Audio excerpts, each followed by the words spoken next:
We have a God who loves us and will sacrifice himself for us.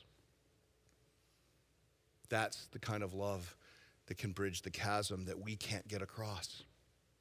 We can never forget the extent of our crisis. Sin has separated us from God in a way that we can never resolve.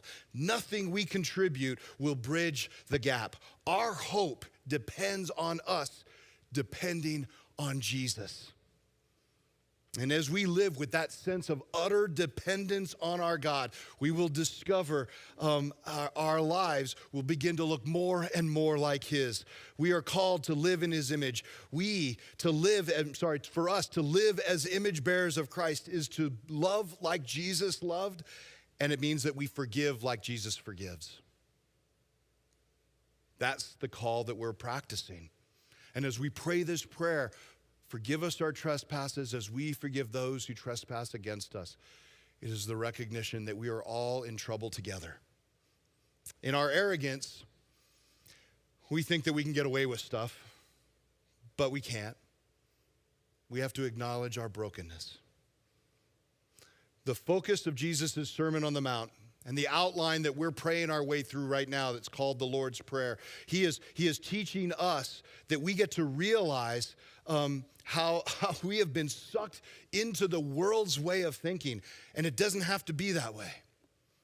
When we abandon the strategies of this world, we reject the currencies of physical power, financial security, political influence, or religious respect. When we reject all those things and choose love, then we get to see how truly powerful our King is. Today, as we pray the Lord's Prayer together, when we get to that fifth petition, forgive us our trespasses as we forgive those who trespass against us. It's my prayer that we all say those words more conscious of how desperately we need to hear those words, how desperately we need to hear his hope. It is more than just a wider than expected creek that we're walking up on. Our sin has resulted in a chasm that no mortal effort will ever bridge. But when we surrender our lives to Jesus, and only when we surrender our lives to Jesus, that's when we can realize what true freedom really looks like.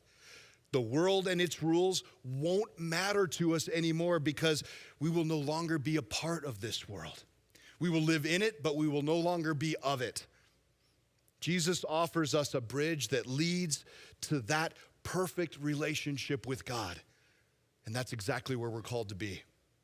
It's a long journey, but it's going to be worth every step.